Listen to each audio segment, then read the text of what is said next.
नमस्कार जय जगन्नाथ शुभ सकाळ। आज 21 नवेम्बर शुक्रवार। आज दिनर किछि गुरुत्वपूर्ण खबर उपरे आसंतु नजर पकाइबा। वीडियो भल लागले छोट लाइक करदेवे। आसिला प्रथम खबर, दिल्ली विस्फोरण मामला एनआईए द्वारा आउ 4 अभियुक्त गिरफ। एनआईए सूचना अनुसार गिरफ होइतिबा 4 जनक मध्यरु 3 जन जम्मू और काश्मीर बासिंदा होइतिबा बेले जणे अभियुक्त उत्तर प्रदेश धरा पड़िथिबा। अभियुक्त समस्ते डाक्टर।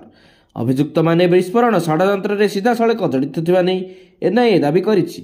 एही मामला रे आहुरी अधिक तथ्य एकाठी करिबा पई एनआईए वर्तमान गिरफ होइतिबा व्यक्ति माननकु पचराउचरा करूछि एवं विस्फोरण पछरे थिबा संपूर्ण नेटवर्क को ठाब करिबा को चेष्टा करूछि। परवर्ती खबर, शीत दिन रे घारिलाणी वर्षार भय, छानिया हेलाणी चाषी।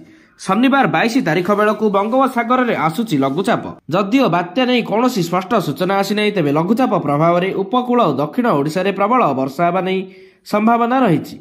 बंगोपसागर रे घूर्णिबलय सृष्टि होइछि। 22 तारिख बेलकु लघुचाप 24 रे अवपात और परवर्ती 3 दिन मध्य अधिक घनीभूत होबा पई पाग अनुकूल रही। यह पश्चिम उत्तर पश्चिम दिगकु गति करी घनीभूत होई दक्षिण बंगोपसागर बात्यार रूप नेबा संभावना रही। बात्यार संभाव्य गतिपथ नै कोनोसी स्पष्टता एबे सुद्धा पाणीपाग विभाग स्पष्टता करि नै। पाणीपाग विशेषज्ञ पूर्वानुमान अनुसार संभाव्य बात्या ओडिशा रे सीधा सड़क माड होई न पारे। एहार प्रभाव रे 3-4 दिन प्रबल वर्षा होई पारे। बात्यार प्रभाव आंध्रा और तमिलनाडु उपरे पड़िबार संभावना अधिक रही। परवर्ती खबर, विधानसभा रे शपथ सह नुआपड़ार विधायक भावे नुआ दायित्व। जय ढोलकिया हाथ में 3.5 वर्षर कम समय सेवा पाई सुजोग देथिबा नुआपड़ा बासी को एबे प्रतिदानर समय। निर्वाचन रे देथिबा प्रतिश्रुति पूरा करिबा पई जयक बड़ आह्वान। अपराह्न घंटे 11 मिनिट समय रे विधानसभा परिसर को आसीथिले नुआपड़ार नवनिर्वाचित विधायक जय ढोलकिया। पवित्र गृह को आसी बड़ दायित्व नेबा पूर्व संविधान को मुंडिया मारिथिले। परिवार सह आसी विधायक भावे शपथ नेइथिले जय ढोलकिया। पद और गोपनीयतार शपथ पाठ कराइथिले बाचस्पति सुरमा पाढ़ी। यह शपथ पाठ समय बीजेपी वरिष्ठ नेतृवृंद मध्य सामिल होइथिले। वर्ती खबर, संबलपुर हीराकुद रे पर्यटनर विकासर फिटला बाट। डैम रे चलिबो क्रूज और हाउस बोट। वाटर सिम्फनी सांग को हेबो लाइट शो। पर्यटन विभाग को एथिलागी एनओसी देई सारिछि जल संपद विभाग। इन्वेस्टर्स भी हीराकुद मुहालेनी। पर्यटकों पई नुआ आकर्षण साजिबाकु जाउछि हीराकुद डैम। जल भंडार रे क्रूज चलाचल सह क्रूज टर्मिनाल निर्माण हबो।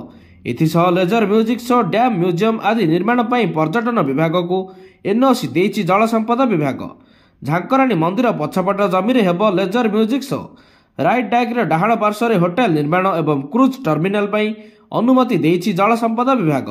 परवर्ती खबर, पुरी रथयात्रा दल चकटा घटना रे पुणी कार्यानुष्ठान। दायित्व रे अवहेला पई पुरी एसपी विरुद्ध रे एक्शन। 30 दिन भितर निजर पक्ष रखिबाकु निर्देश दिया जायछि। दल चकटा घटना दिन SCF Ashok Behera control room दायित्व रे थिले।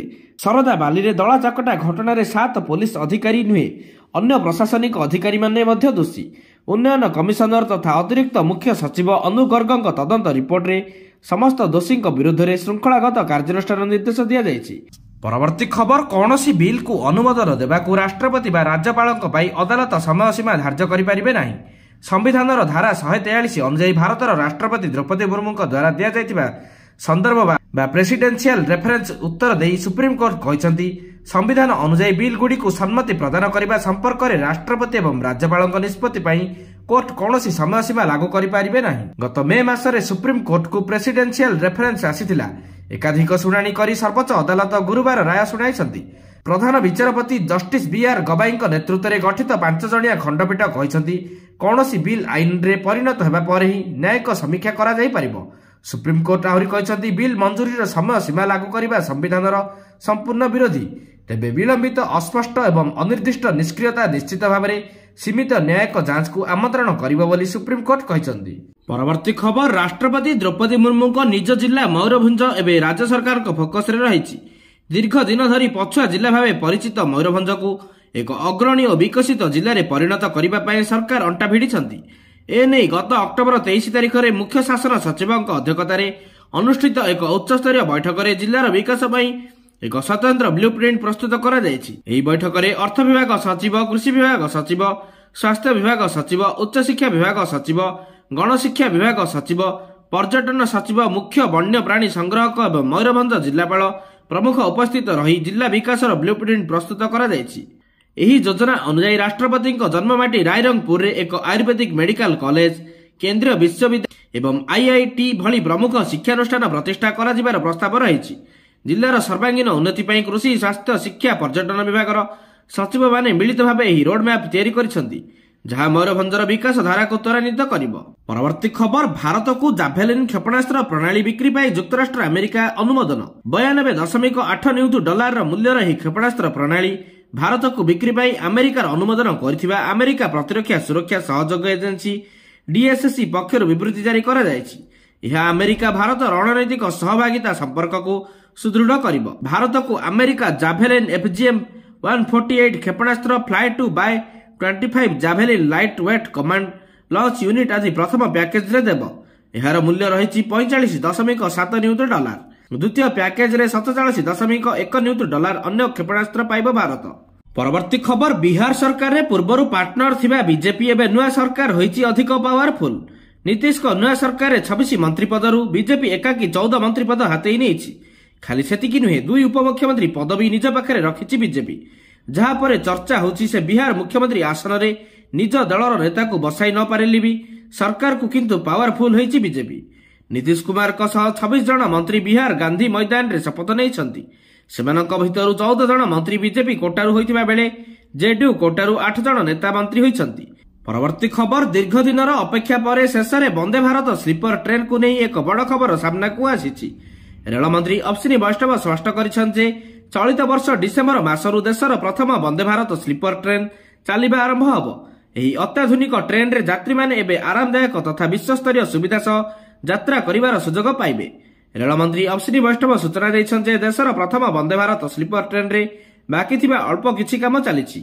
ଏହି ରେଟ୍ ଅଫ୍ ରେଟିଂ ପରେ ଡିସେମ୍ବରରେ ଟ୍ରେନ୍ଟି ଯାତ୍ରୀମାନଙ୍କ ପାଇଁ କାର୍ଯ୍ୟକ୍ଷମ ହେବ। ପୂର୍ବରୁ ପ୍ରଥମ ଟ୍ରେନ୍ର ପରୀକ୍ଷଣ ସମୟରେ ବିଶେଷ କରି ବଗି ଏବଂ ସିଟ୍କୁ ନେଇ କିଛିଟା ଛୋଟ ଛୋଟ ସମସ୍ୟା ସାମ୍ନାକୁ ଆସିଥିଲା। ସେଗୁଡ଼ିକ ସମାଧାନ କରାଯାଇଛି। ଏକ ବିଳାସପୂର୍ଣ୍ଣ ଟ୍ରେନ୍ ନିର୍ମାଣ କରି ଯାତ୍ରୀମାନଙ୍କ ଯାତ୍ରାକୁ ଆରାମଦାୟକ କରିବାକୁ ଲକ୍ଷ୍ୟ ରଖିଛୁ। ପରବର୍ତ୍ତୀ ଖବର ଅନିଲ ଅମ୍ବାନୀଙ୍କୁ ଏଡି ଝଟକା। ଭାରତର ବିଶିଷ୍ଟ ଶିଳ୍ପପତି ଅନିଲ ଅମ୍ବାନୀଙ୍କ ସମ୍ପତ୍ତି ଆଟାଚ୍ କରିଛି ପ୍ରବର୍ତ୍ତନ ନିର୍ଦ୍ଦେଶାଳୟ। ରିଲାଏନ୍ସ ଗ୍ରୁପ ଚେୟାରମ୍ୟାନ୍ ଅନିଲ ଅମ୍ବାନୀଙ୍କ ନଭି ମୁମ୍ବାଇ, ଚେନ୍ନାଇ ଓ ପୁନେରେ ଥିବା ସମ୍ପତ୍ତି ଆଟାଚ୍ କରିଛି ଇଡି। ଲୋନ୍ ଠକେଇ ଓ ମନି ଲଣ୍ଡରିଂ ମାମଲାରେ ସମ୍ପତ୍ତି ଆଟାଚ୍ କରିଛି ଇଡି। ଭୁବନେଶ୍ୱରରେ ଥିବା ଅନିଲଙ୍କ ସମ୍ପତ୍ତି ମଧ୍ୟ ଜବତ ହୋଇଛି। 17,000 କୋଟି ଟଙ୍କା ଋଣ ଠକେଇ ମାମଲାରେ ଏହି ସମ୍ପତ୍ତି ଆଟାଚ୍ କରାଯାଇଛି। 1405 କୋଟି ଟଙ୍କାର ସମ୍ପତ୍ତି ଆଟାଚ୍ କରାଯାଇଛି। କେନ୍ଦ୍ରୀୟ ତଦନ୍ତକାରୀ ସଂସ୍ଥା ଇଡି ଅନିଲ ଅମ୍ବାନୀଙ୍କ ଏଡିଏଚ୍ ଗ୍ରୁପ ଅଫ୍ କମ୍ପାନୀ ବିରୁଦ୍ଧରେ ବଡ଼ କାର୍ଯ୍ୟାନୁଷ୍ଠାନ ଗ୍ରହଣ କରିଛି। ଏକ ନୂତନ ଅସ୍ଥାୟୀ ଆଟାଚ୍ ଆଦେଶ ଅନୁଯାୟୀ ପ୍ରାୟ 1400 କୋଟି ମୂଲ୍ୟର ଅସ୍ଥାବର ସମ୍ପତ୍ତି ଜବତ କରାଯାଇଛି। ଏହା ସହ ଇଡି ଏପର୍ଯ୍ୟନ୍ତ ଏଡିଏଚ୍ ଗ୍ରୁପ ସହିତ ଜଡ଼ିତ ମୋଟ 9,000 କୋଟି ମୂଲ୍ୟର ସମ୍ପତ୍ତି ଆଟାଚ୍ କରିଛି। ଏହି ଜବତ ସମ୍ପତ୍ତି ଗୁଡ଼ିକ ନଭି ମୁମ୍ବାଇ, ଚେନ୍ନାଇ, ପୁନେ ଏବଂ ଭୁବନେଶ୍ୱରରେ ଅବସ୍ଥିତ। ପରବର୍ତ୍ତୀ ଖବର ସ୍କୁଲ ଛାତ୍ରଛାତ୍ରୀଙ୍କୁ କାହିଁକି ଆଜି ଯାଏଁ ୟୁନିଫର୍ମ ମିଳୁନି ବୋଲି ଖବର ପ୍ରସାରଣ ପରେ ସରକାର ନିଦ ଭାଙ୍ଗିଛି। ତୁରନ୍ତ ଛାତ୍ରଛାତ୍ରୀଙ୍କୁ ଡ୍ରେସ୍ ଦେବାକୁ କଡ଼ା ନିର୍ଦ୍ଦେଶ ଦେଇଛନ୍ତି ସ୍କୁଲ ଓ ଗଣଶିକ୍ଷା ବିଭାଗ ସଚିବ ଏନ୍ ତିରୁମଲା ନାୟକ। ଯେତେ ଶୀଘ୍ର ସମ୍ଭବ ୟୁନିଫର୍ମ ଦେବାକୁ ଜିଲ୍ଲା ଶିକ୍ଷା ଅଧିକାରୀଙ୍କୁ ନିର୍ଦ୍ଦେଶ ଦେଇଛି ବିଭାଗ। ସ୍କୁଲ ଛାତ୍ରଛାତ୍ରୀଙ୍କୁ ତୁରନ୍ତ ଡ୍ରେସ୍ ଦେବାକୁ ଗତ ଜୁନ୍ ମାସରେ ଡିଓ ମାନଙ୍କୁ ଚିଠି ହୋଇଥିଲା। ଜୁଲାଇ 15 ତାରିଖ ସୁଦ୍ଧା ୟୁନିଫର୍ମ ଯୋଗାଇବାକୁ ଚିଠି କରାଯାଇଥିଲା, କିନ୍ତୁ ଆଜି ଯାଏଁ କାହିଁକି ୟୁନିଫର୍ମ ମିଳିନି ବୋଲି ଖବର ପ୍ରସାରଣ ପରେ ଗଣଶିକ୍ଷା ବିଭାଗର ନିଦ ଭାଙ୍ଗିଛି। ପରବର୍ତ୍ତୀ ଖବର ପୁରୁଣା ଗାଡ଼ି ମାଲିକଙ୍କୁ ଝଟକା। କାରଣ ଭାରତ ସରକାରଙ୍କ ministry of road transport and highway ପୁରା ଦେଶରେ ଗାଡ଼ି ଫିଟନେସ୍ ନିୟମରେ କରିଛି ବଡ଼ ସଂଶୋଧନ। ସଂଶୋଧିତ ନିୟମ ଅନୁସାରେ ଏଥର ଗାଡ଼ି ଫିଟନେସ୍ ପାଇଁ 10 ଗୁଣା ଅଧିକ ଫି ଦେବାକୁ ପଡ଼ିବ। ଏହି ପରିବର୍ତ୍ତନ ସେଣ୍ଟ୍ରାଲ ମୋଟର ଭେହିକାଲ ରୁଲ ଆଧାରରେ କରାଯାଇଛି ଏବଂ ଏହାକୁ ତୁରନ୍ତ କାର୍ଯ୍ୟକାରୀ ବି କରାଯାଇଛି। ସୂଚନା ମୁତାବକ ଏହି ପରିବର୍ତ୍ତନ ଅନୁସାରେ ଗାଡ଼ି ଗୁଡ଼ିକର ଫିଟନେସ୍ ଫି ହାଇ କାଟେଗୋରୀ ପାଇଁ ଗାଡ଼ିର ସମୟ ସୀମାକୁ କମାଇ ଦିଆଯାଇଛି। ଏହାର ଅର୍ଥ ପୂର୍ବରୁ 15 ବର୍ଷରୁ ଅଧିକ ପୁରୁଣା ଗାଡ଼ି ହୋଇଥିଲେ ତାର ଫିଟନେସ୍ ପାଇଁ ଭାରି ଫି ପଡୁଥିଲା, କିନ୍ତୁ ଏବେ ସରକାର 15 ବର୍ଷକୁ ହଟାଇ 10 ବର୍ଷ ସମୟ କରିଦେଇଛନ୍ତି। ପରବର୍ତ୍ତୀ ଖବର ଆସୁଛି ଲଘୁଚାପ। 22 ତାରିଖ ବେଳକୁ ଦକ୍ଷିଣ ପୂର୍ବ ବଙ୍ଗୋପସାଗରରେ ଲଘୁଚାପ ସୃଷ୍ଟି ହେବା ସମ୍ଭାବନା ରହିଛି।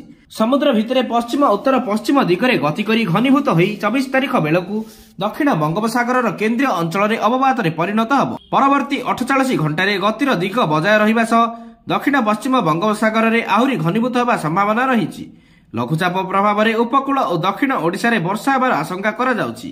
ଅବେଳରେ ଲଘୁଚାପ ଆସୁଥିବାରୁ ଚିନ୍ତାରେ ଚାଷୀ। ଧାନ ଅମଳ ସମୟ ହୋଇଥିବାରୁ ବର୍ଷା ହେଲେ ଚାଷ ପ୍ରଭାବିତ ହେବ। ଏପଟେ ଶୀତ ଦିନେ ବର୍ଷା ଆସୁଥିବାରୁ ଚିନ୍ତା ବଢ଼ିଛି ଲୋକଙ୍କର। ବର୍ଷା ପରେ ଆହୁରି ଶୀତ ବଢ଼ିବା ନେଇ ଆଶଙ୍କା କରାଯାଉଛି। ପରବର୍ତ୍ତୀ ଖବର ଇଣ୍ଡୋନେସିଆର ସୁମେରୁ ଆଗ୍ନେୟଗିରିରୁ ଲାଭା, ପାଉଁଶ ଓ ଗ୍ୟାସ୍ ଉଦ୍ଗୀକରଣ ଆରମ୍ଭ ହୋଇଛି। ପ୍ରାୟ 5 କିଲୋମିଟରରୁ ଅଧିକ ଉଚ୍ଚ ପର୍ଯ୍ୟନ୍ତ ଆକାଶରେ ବ୍ୟାପି ଯାଇଛି ଉତ୍ତପ୍ତ ପାଉଁଶ। ଉତ୍ତପ୍ତ ଲାଭା ପ୍ରବାହ ଯୋଗୁଁ ବହୁ ଅଞ୍ଚଳରେ ପ୍ରଭାବିତ ହୋଇଛି। ଆକାଶରେ ପାଉଁଶ ବ୍ୟାପି ଯିବାରୁ ଅଞ୍ଚଳ ଏକ ପ୍ରକାରର ଅନ୍ଧକାର ହୋଇଯାଇଥିଲା। ପୂର୍ବ ଜାଭା ପ୍ରଦେଶର ସୁମେରୁ ଆଗ୍ନେୟଗିରିରୁ ଉଦ୍ଗୀକରଣ ପୂର୍ବରୁ ପ୍ରଚଣ୍ଡ ବିସ୍ଫୋରଣ ହୋଇଥିଲା। ଏହି ଦୃଶ୍ୟ ବେଶ୍ ଭୟଙ୍କର ଥିଲା। ପରେ ପରେ ଲାଭା ଏବଂ ପାଉଁଶ ଗ୍ୟାସ୍ ଉଦ୍ଗୀକରଣ ଆରମ୍ଭ ହୋଇଛି। ଏନେଇ ସତର୍କତା ଜାରି କରିଛି ଇଣ୍ଡୋନେସିଆ ଭୂବିଜ୍ଞାନ ଏଜେନ୍ସି। ପରବର୍ତ୍ତୀ ଖବର, ନଭେମ୍ବର 10 ତାରିଖରେ ଦିଲ୍ଲୀର ଲାଲକିଲ୍ଲା ବାହାରେ ଘଟିଥିବା କାର୍ ବୋମା ବିସ୍ଫୋରକ ସମ୍ପର୍କରେ ପାକିସ୍ତାନର ଏକ ବଡ଼ ଏବଂ ଆଶ୍ଚର୍ଯ୍ୟଜନକ ବୟାନ ଆସିଛି। ପାକିସ୍ତାନ ଅଧିକୃତ କାଶ୍ମୀର ପିଓକର ପୂର୍ବତନ ପ୍ରଧାନମନ୍ତ୍ରୀ ଚୌଧୁରୀ ଅନୱର ଉଲ୍ ହକ୍ ଦାବି କରିଛନ୍ତି ଯେ ଦିଲ୍ଲୀ ବିସ୍ଫୋରଣରେ ପାକିସ୍ତାନର ସିଧାସଳଖ ଭୂମିକା ଥିଲା, ଯେଉଁଥିରେ 15 ଜଣଙ୍କ ମୃତ୍ୟୁ ହୋଇଥିଲା ଏବଂ 12ରୁ ଅଧିକ ଲୋକ ଆହତ ହୋଇଥିଲେ। ପିଓକେ ବିଧାନସଭାରେ ଭାଷଣ ଦେଇ ଅନୱର ଉଲ୍ ହକ୍ କହିଛନ୍ତି ଯେ ଯଦି ତୁମେ ବଲୁଚିସ୍ତାନର ରକ୍ତରେ ଲାଲ କରିବ ତେବେ ଆମେ ଲାଲକିଲ୍ଲାରୁ କାଶ୍ମୀର ଜଙ୍ଗଲ ପର୍ଯ୍ୟନ୍ତ ଆକ୍ରମଣ ଜାରି ରଖିବୁ। ଆଲ୍ଲାହଙ୍କ ଦୟାରେ ଆମର ଜିହାଦୀମାନେ ଏଭଳି କରି ଦେଖାଇଛନ୍ତି ଏବଂ ଏପର୍ଯ୍ୟନ୍ତ ଭାରତର ଶବ ଗଣନା କରିପାରିବ ନାହିଁ। ହକ୍ଙ୍କ ଏଭଳି ଉତ୍ତେଜକ ବୟାନ ଓ ସ୍ୱୀକାରୋକ୍ତିରୁ ଭାରତ ଅନ୍ତର୍ଜାତୀୟ ମଞ୍ଚରେ ଏକ ବଳିଷ୍ଠ ପ୍ରମାଣ ଭାବେ ବ୍ୟବହାର କରିବ ବୋଲି ଜଣାପଡ଼ିଛି। ଆଜିର ଶେଷ ଖବର, ନେପାଳରେ ପୁଣି ହିଂସା। କିଛି ମାସ ତଳେ ଜେନ୍-ଜି ଆନ୍ଦୋଳନ ପାଇଁ ଅନେକ ମୃତାହତ ହୋଇଥିବା ବେଳେ ଏବେ ପୁଣି ନେପାଳରେ ହିଂସା ଆରମ୍ଭ ହୋଇଛି। 12 ଜିଲ୍ଲାରେ ହିଂସା ହୋଇଥିବା ବେଳେ ଏଥିପାଇଁ କର୍ଫ୍ୟୁ ଲାଗୁ କରାଯାଇଛି। ଜେନ୍-ଜି ପ୍ରତିବାଦକାରୀ ଏବଂ ବହିଷ୍କୃତ ପ୍ରଧାନମନ୍ତ୍ରୀ କେପି ଶର୍ମା ଓଲିଙ୍କ ନେତୃତ୍ୱରେ ନେପାଳର କମ୍ୟୁନିଷ୍ଟ ପାର୍ଟି କର୍ମୀଙ୍କ ମଧ୍ୟରେ ପୁଣି ଥରେ ସଂଘର୍ଷ ହେବା ପରେ କର୍ଫ୍ୟୁ ଲାଗୁ କରାଯାଇଛି। ଜିଲ୍ଲା ପ୍ରଶାସନ କାର୍ଯ୍ୟାଳୟ ଘୋଷଣା କରିଛି ଯେ ଉତ୍ତେଜନା ବୃଦ୍ଧି ପରେ ଶୃଙ୍ଖଳା ଫେରାଇ ଆଣିବାର ଆବଶ୍ୟକତାକୁ ଦୃଷ୍ଟିରେ ରଖି ଗୁରୁବାର ରାତି 8ଟାରେ କର୍ଫ୍ୟୁ ବଳବତ୍ତର ରହିବ।